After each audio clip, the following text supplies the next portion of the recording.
Types of maps.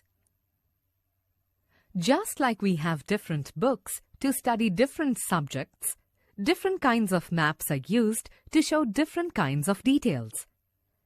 There are three basic types of maps: physical map, political map, and thematic map. This is a physical map of India. Physical maps show physical or natural features such as mountains, plateaus, plains, and rivers.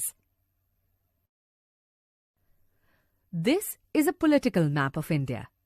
Political maps are used to show different countries and states, as well as the capital cities and important towns. This is a thematic map showing wildlife and national parks in India. Thematic maps give specific information such as climate, crops, industries, wildlife sanctuaries, etc.